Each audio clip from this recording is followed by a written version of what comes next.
Hello, everybody, and welcome to episode 3 of Where Medicine Meets Ministry. Dr. Cherie talks faith and facts. I am super excited about our guest for today. This individual I have known, we'll just say, just rounded off 40 years. 40 years.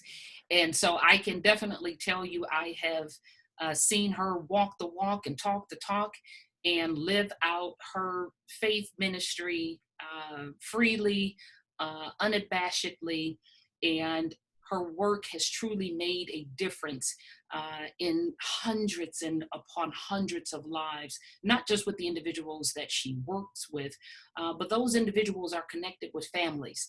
And so, therefore, the work that she does with individuals and the impact that she makes on their lives go on to have this domino effect with their family members, and then from their family members stretches out to their friends. And I don't even know if this young woman really appreciates just how much she gives, not only of herself to the community, but to her church and to her organization. I am happy to introduce none other than Carlissa Crawford. This beautiful woman has over 28 years of care and nurturing of any organization's most valuable resource. She is truly living her purpose, and she has been graced to have earned credentials as a senior HR expertise.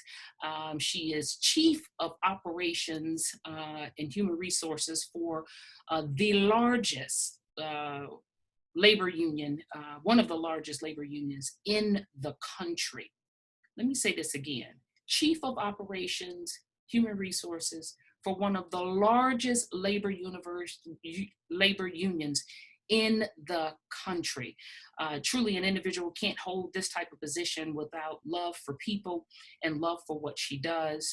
And she also expands her work as a project manager for one of Chicago's most prominent mega churches. She now has a new role as project manager for Salem's Extending God's Love program. Wow. Okay, so you're working for one of the largest labor unions in the country.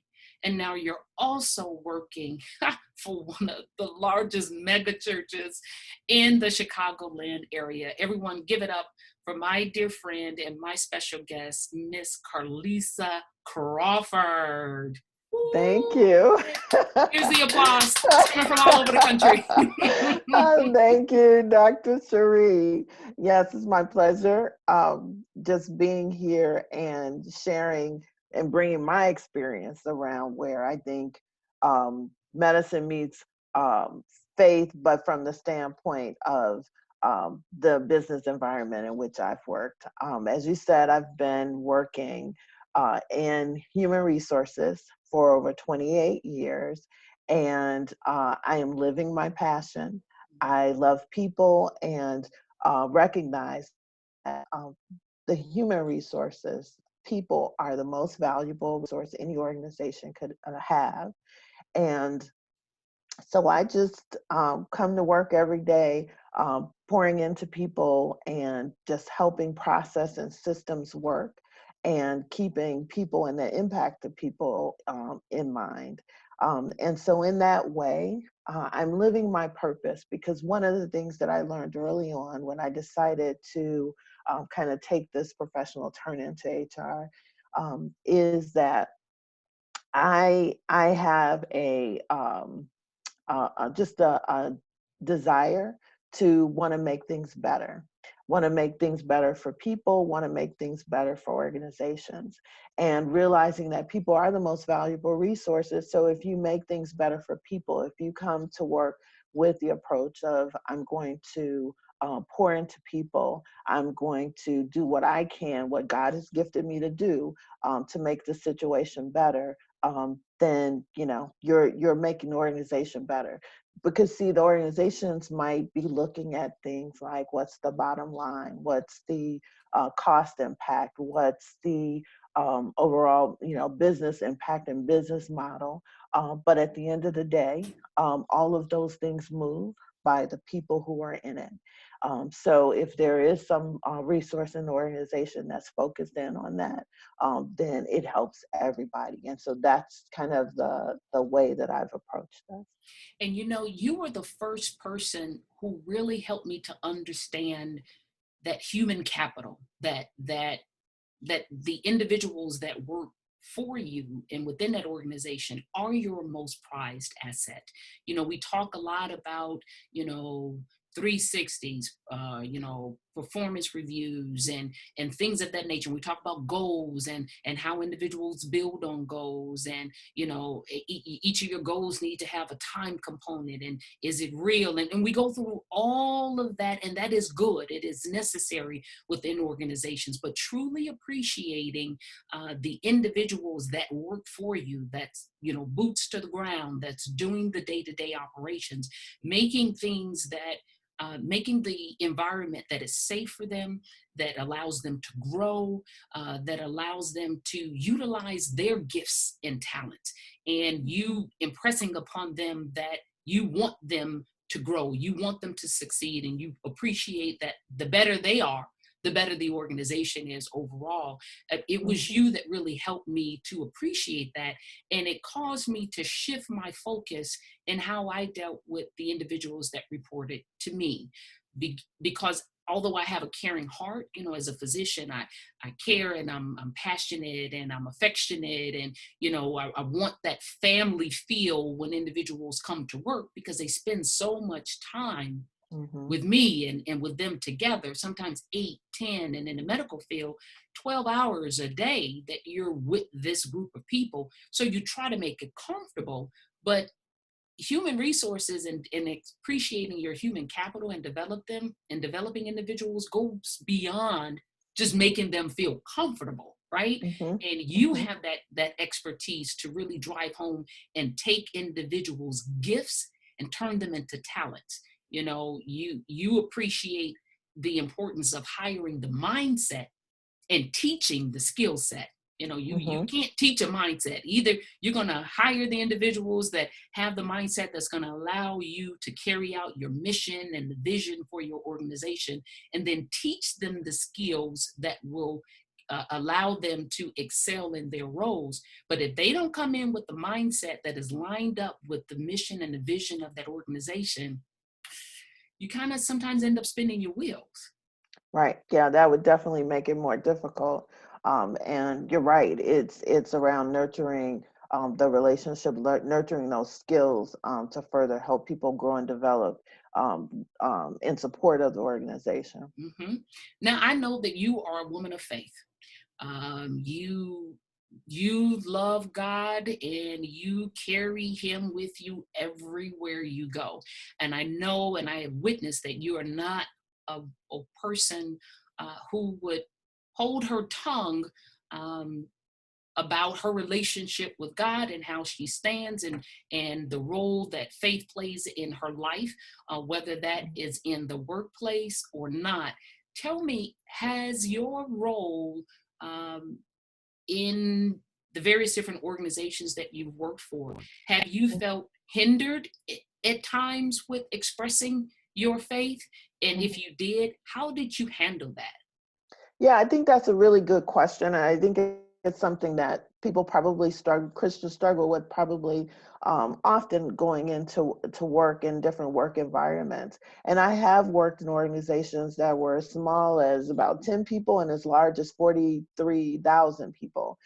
So I've worked in different industries. And you're right, I don't hold my tongue. But in doing that, what I'll say is, really I tap into what is important in any situation. So is it important that someone knows that you are a member of the Church of God in Christ, and that you saved and sanctified and filled with the Holy Ghost? Is it important that you say that, or is it important that you convey what God would have you to do in any situation? So you're showing respect for people. You are doing what Jesus would do in your actions. And so when you start to demonstrate those actions, even in the tough situations, even if you're the only one who is speaking out against something that is wrong, or if you're speaking up for something that is that would be just. You're doing it with conviction. You're doing it with clarity, but you don't have to throw your Bible verse over somebody's head. You just have to live what is true and right, in your eyes, based on your faith and your belief. Very well said. Very well said. Now, have you been in a position where you you were asked to do something that went against your your faith or your biblical principles? And if you have, if that has happened to you, how did you deal with it? Hmm.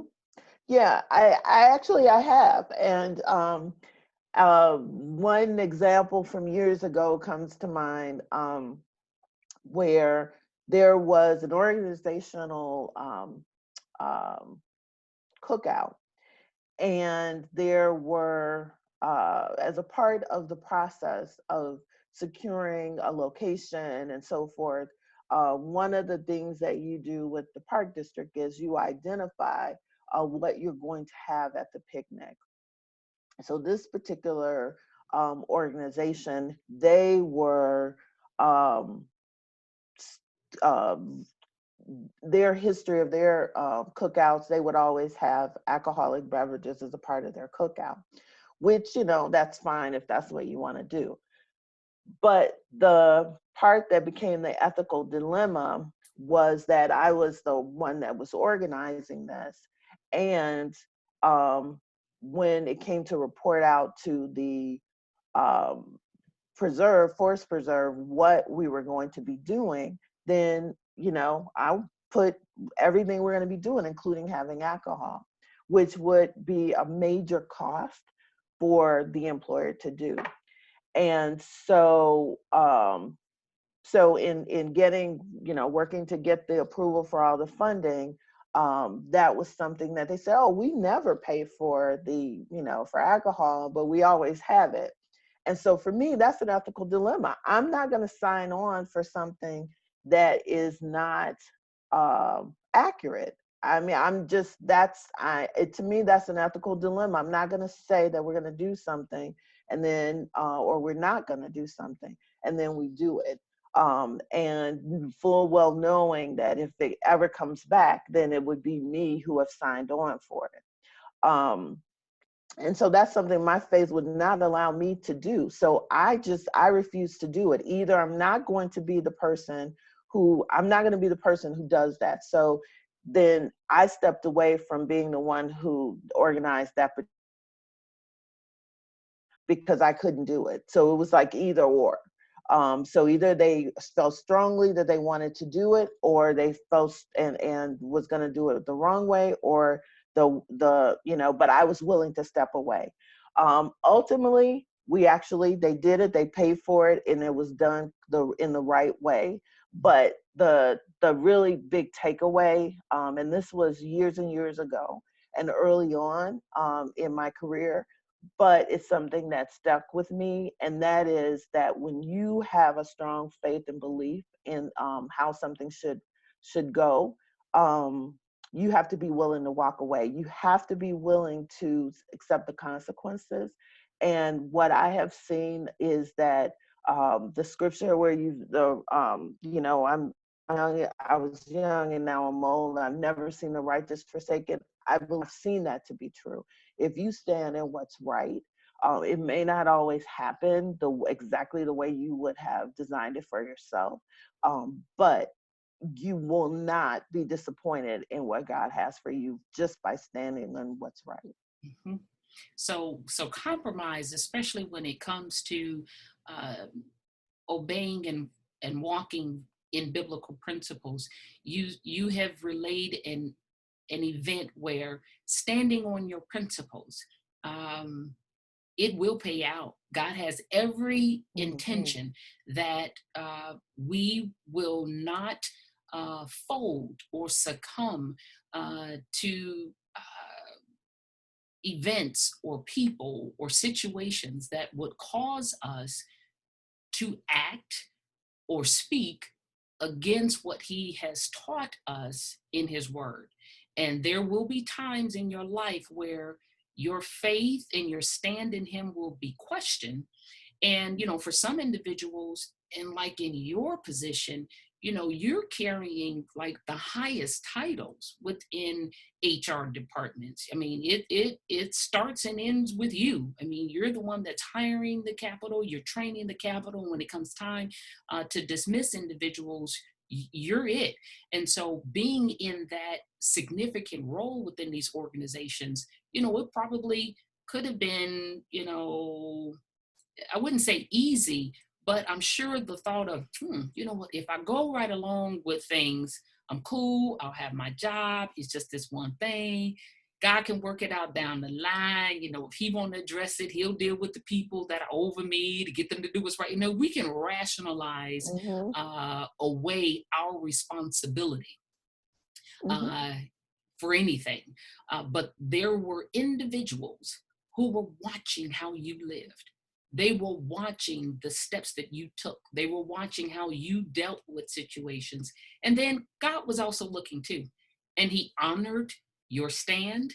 And I'm sure that there were individuals who saw the stand that you took and they were able to learn from it. And that's why it's so important to walk in your faith, because the decisions that you make not only impact you in the direct extension of the decision, but it also affects the individuals who are watching you that you have no idea whose eyes are on you, but you're in a role model position.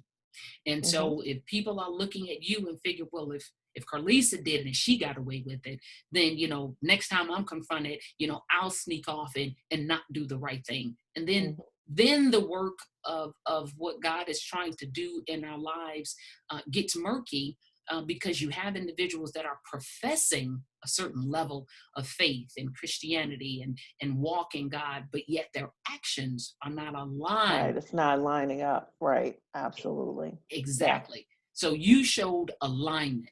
Now, tell me this: has there been a instances in your workplace where you had the opportunity and freedom to just express your faith, your walk in God, to minister to individuals? Have you ever prayed with an individual at your job that was going through something difficult? Let's say it was domestic Mm-hmm. violence or something in their home. Maybe it didn't even have anything to do with work, but their personal experiences were Mm-hmm. affecting their work life.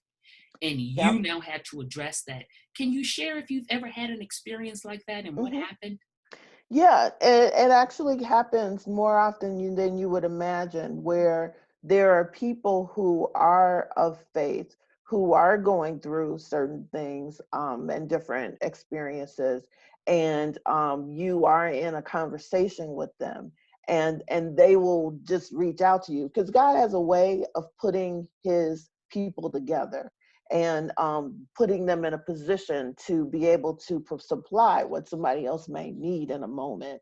And so it does happen often. And not so long ago, a young lady was really struggling with some challenges, some health challenges with her spouse, and just being able to provide a comfort for her. And she said, I believe that you are a woman of faith. And so in confirming that, I pressed her, and we did. And this is in the workplace. And I think that even though, and this goes back to, even though you may not specifically go around laying hands and praying on everybody in the workplace, there is a light that comes from you in your actions and how you speak to and treat people and engage with people. And believers, they have discernment and able to reach out to and see that light and able to reach out for that when they need that. And so and I that's been a blessing to be able to be a blessing to others in that way. Now, see, have you ever had an event in your life, a situation? Maybe let's say, was it a sickness or a scare that you had something or that a family member had something, maybe something that may have happened with your parents or siblings, where it was crisis time. This is, a person could die from it, Mhm. be left physically challenged for the rest of their life, and you had to rely on that faith. You went to God. That God was your comfort. And how did you make it through on the other side? Was the individual delivered from their illness or affliction where they lived? Were they delivered in the sense that God took them and relieved them of their suffering? And how did your faith in your relationship with God at that time help you through that challenge? Mhm. Yeah, and it's your faith that really, I think when I think about those times, and some specific things come to mind, like my mom, who was like gravely ill, who you know through faith, we were able to get through that challenge. And really, it was faith that, at the same time that she was ill, my husband and I had planned our 1 year reception, and we hadn't had a wedding reception or any type of celebratory thing when we got married the year before. But this was going to be this big kind of like wedding ceremony, and my mom became ill sometime between the planning of this thing and sending out the invitations, because she actually responded she would be there, but in that short time she became just gravely ill.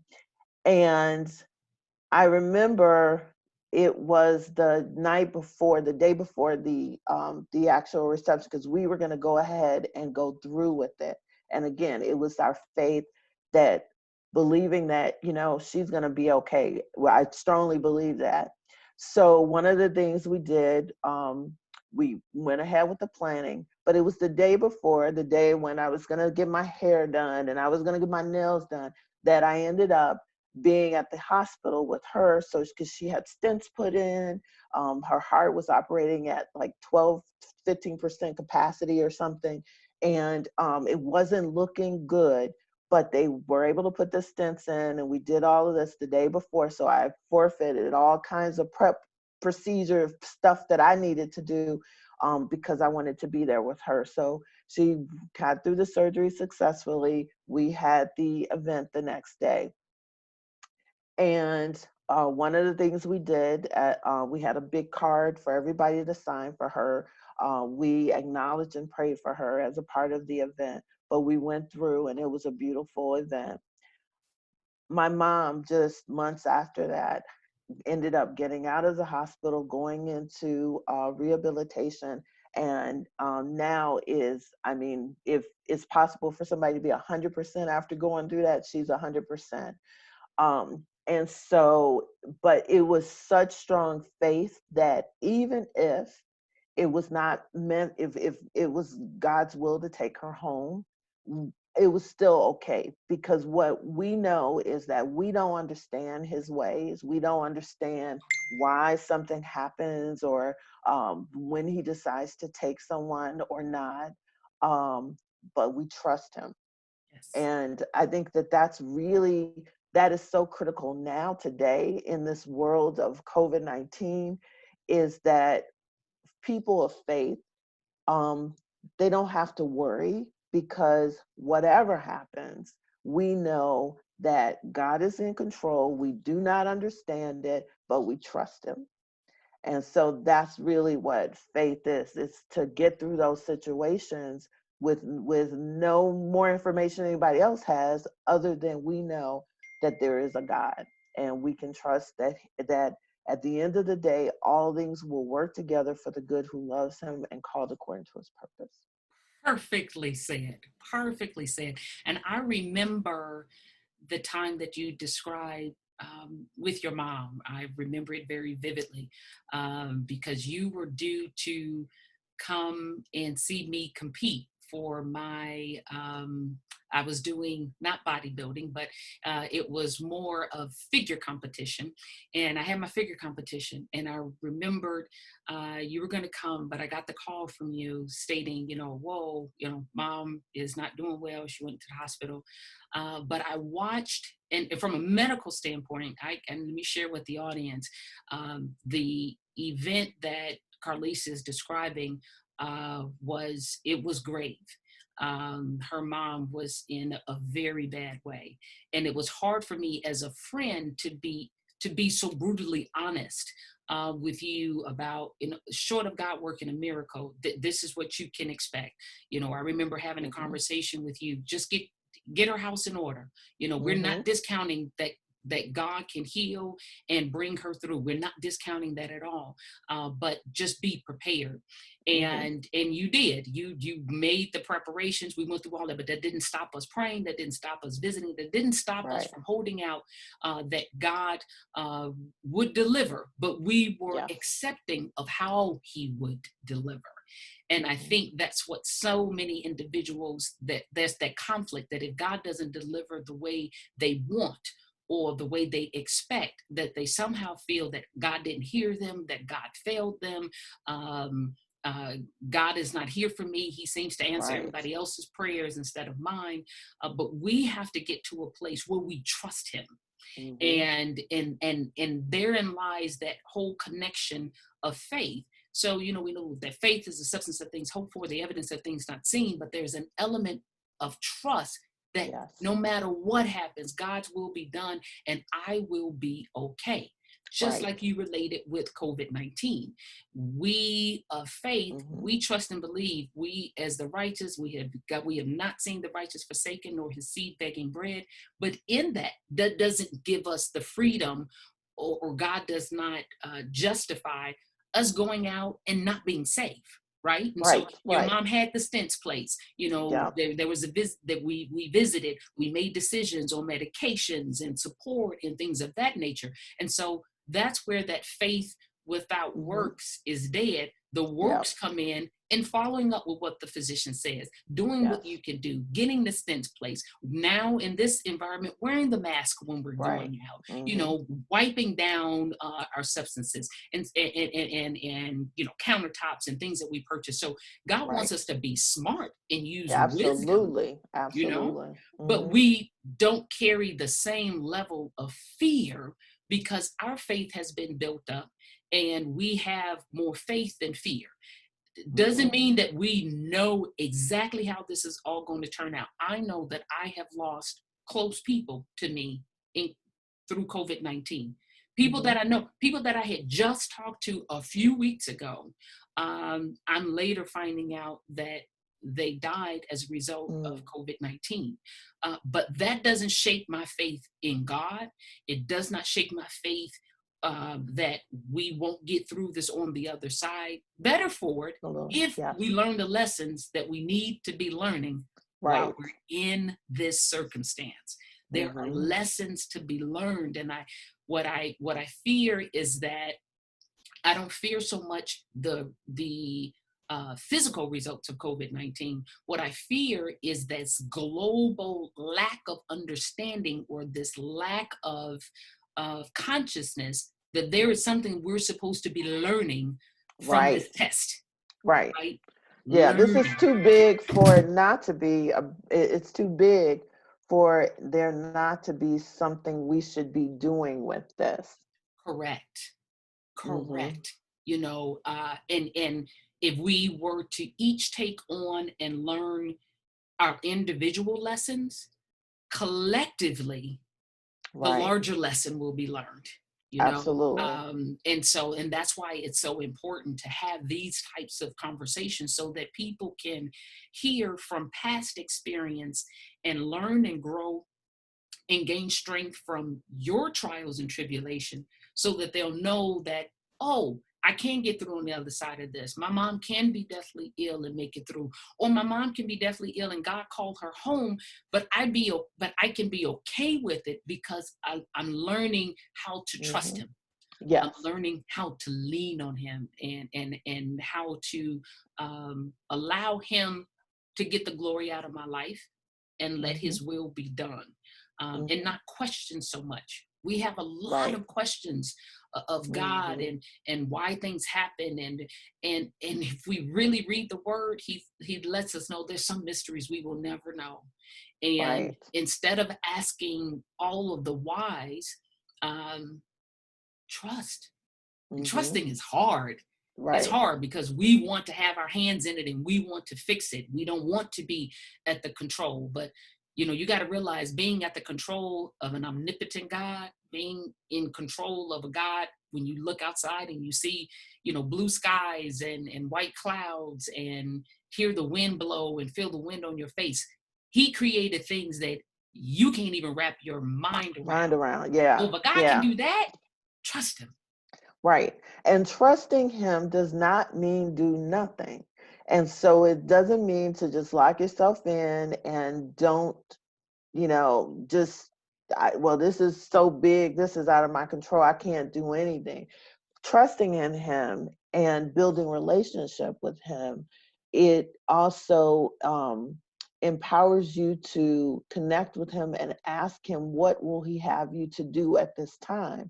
And this is a time where there's so many new things can be created in this moment, new ideas, things that no one had time to do, that now you have some time and different kinds of time to do it.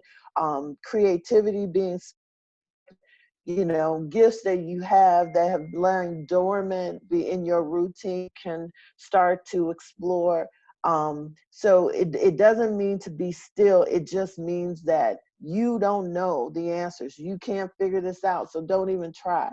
But what you can do is ask what he'll have for you to do as an individual. And to your point, if everybody starts to become a little bit more introspective and start to be a little bit more aware of what is he telling you to do in this moment, then they can really make a difference. And that kind of transitions to one of the things that I'm doing now, to teaching, because I also feel like, and I think it's like Luke 12. So with everything that I learn and everything that I have a chance to experience, and the skills that I have that are developed, I want to give it back. So I give it back, pour it out in teaching. So I do online classes. So in addition to that, and in spending time and giving back to my church, I am now a project manager for one of our big initiatives, which is extending God's love. And this came about before all the stuff with COVID. It started at the beginning of the year that we had a 3-year plan around bringing church outside of the four walls of the church to the communities. And so identifying 20 of the largest community of our members. We have a 10,000 seat church. And so identifying 20 communities close in the 20-minute radius of their needs are, and putting together project teams to go out and address the needs of the community, and doing big projects for the community. So we have identified some leaders for those areas, and we have some coaches that'll help with the projects. I'm the project manager, help with just the logistics and the technical project management pieces, but really going out and making an impact. And then COVID-19 happened, and we're still moving forward, because it just means that what those projects are may look different. We're going to incorporate social distancing, we're going to have masks, we're going to be safe, but still there are needs that are happening, and we want to address those needs. And so and it's even more important than ever, because now, even if we wanted to, 10,000 people can't sit in a church anymore. That's right. So it's very timely, and it just shows the power of God to know before we knew that we would have to spread out in this way. So it's really a blessing to be a part of such a large initiative. And so that's one of the things that I'm doing now. Wow. And so you said we. So who is doing this with you? So the church as a whole is the big driver and supporter of this initiative. The project team, it's led by Reverend Sean Marshall, who is over ministries for Salem. And then the coaches, the co-coaches, are my husband, Marlon Crawford, and Dr. Kenya Grooms. So they are co-coaches for the project leaders. And then I'm the project manager for the 20 areas. And so each area has a project leader, and that project leader has volunteers who are church members who actually live in those communities. So that's the groups that are going out and starting to make things happen. They have the support of the entire church behind them and the community. Wow. So I'm glad. The reason why I asked the we, I think is very important, and to share rather with individuals to hear how a husband and wife are working together in the ministry. And even though your roles are different within that project, I think it's a blessing to be able to share with your spouse this spiritual growth, and the spiritual work that goes beyond, your natural jobs, and it extends beyond what you're doing together in your home. And so for those of you that are listening, and are looking for ways that you can potentially bond with your spouse, consider doing something jointly within the ministries of your church. And if there is something that is not there, think about it and create it, and take it Absolutely. to the pastor, take it to, the executive pastor, the senior pastor, whoever's in a decision-making capacity, and share your ideas. Because right now we are truly in a time and a place where we see, and you and I have always known this, the church for me has been a place where I've been able to come and gather and refuel, if you will. But the work is outside of those four walls. There are things that we may do within the four walls as we're meeting, or we're gathering, or we're bringing individuals in the community to get free services and what have you. But we know that the church's primary role is to extend the unity that Christ calls for into the communities in which we serve. Our immediate communities, extending further out, and then doing things potentially over in other countries. But God placed us here in for service. Right. And you and your husband and your team are going out there and you're doing it. And God threw this extra little loop and said, okay, you all gonna do it. But now we're gonna see how you're gonna do it, and with sheltering in place and social distancing, and because Hmm. that's putting on your thinking caps. That's putting on the getting to the real meat of the matter, and understanding and appreciating that the work does not stop just because circumstances change. Right. So you got to work within your new arena, if you will, but he still expects the work to get done. And kudos to you, and thank God that you guys didn't say, oh, okay, well, COVID-19 is happening, we'll revisit Right. it later.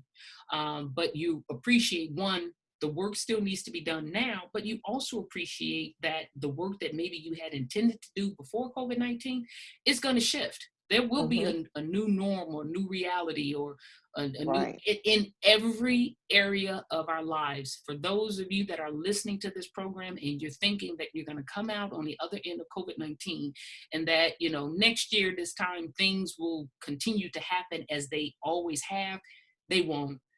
Right. The stores are going to have new cleaning methods. Cruise ships are going to operate differently. Airlines are going to operate differently. Hmm. Things are going to operate differently all across the board.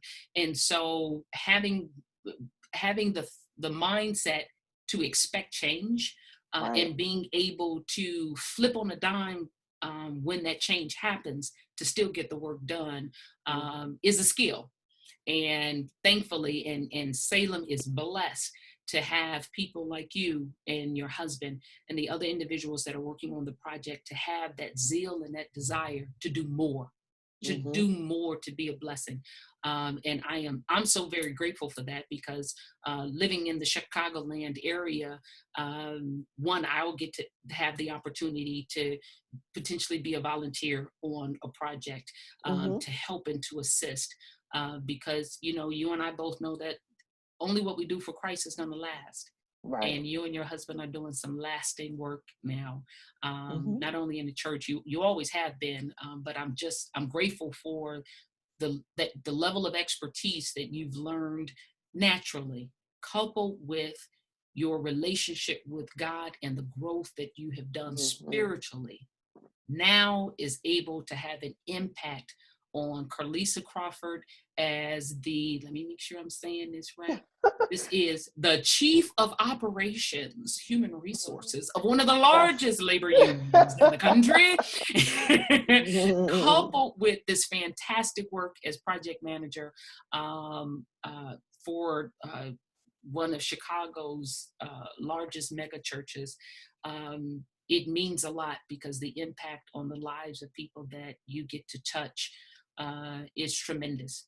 So thank you for your service. Thank you for 40 years of love and support Mm-hmm. that I have received.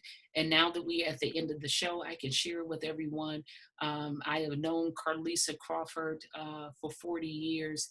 And I Mm-hmm. can say that for 40 years, this beautiful woman has been my best friend. And I am just fortunate enough to be surrounded by people of her caliber. Oh. Having her in my life, I remember when we first met. I was Carlissa, these big beautiful eyes, coming this big smile, and she's always. And I just felt like, ooh, I don't know if I can handle all this energy. Lord, what in the world? But I am so grateful. God knows exactly what you need. I've been surrounded by her caliber for 40 years, and I can definitely tell you that my relationship with her has allowed me to be the person that I am today. A person who would take the chance to step out and put herself wholeheartedly out there in writing a memoir, a person who would go out there and start a podcast, a person who would go out there and do mission work. Why? Because I knew even if I stepped out and fell on my face, I had an individual like Carlissa in my life that would pray me through my disappointment, that would have faith in me and my relationship with God, that I'm going to grow and do something else. And a person who would, if I were to try to have a pity party, she may give me my moment, but then she going to slap me into some sense and get me back on the right path. So for those of you who are listening, find that person of faith.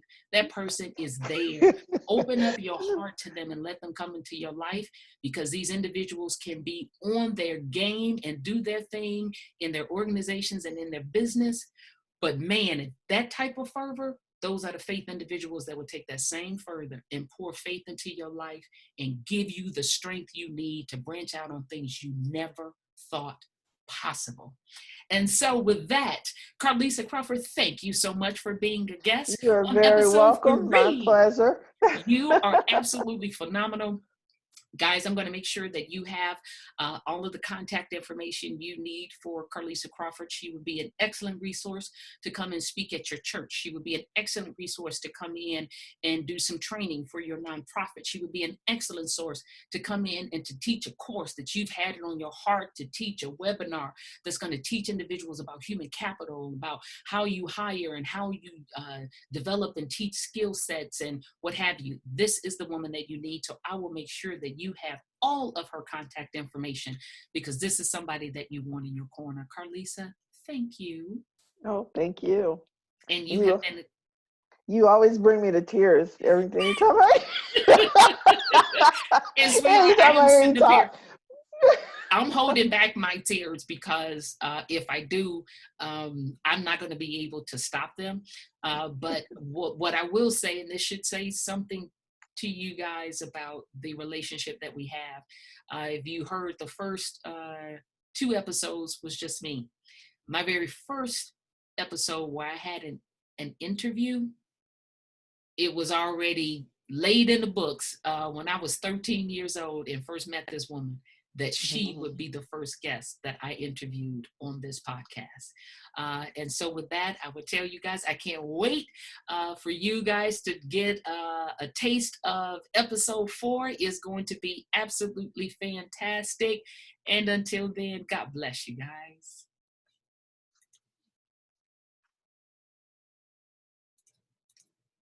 Okay, I'm back. Okay. So we did it. Thank you, Jesus. I heard a couple of things in the background that I think he gonna have to tease out or whatever, but I ain't gonna worry about it. Thank you, baby. Yeah, you're welcome. Love you. That was fun. Yeah. Now we're 12 o'clock, so Okay. let me get off. Yep. Get ready for that. Get love to my brother, and I'll talk to you later. All right. Bye-bye. Bye.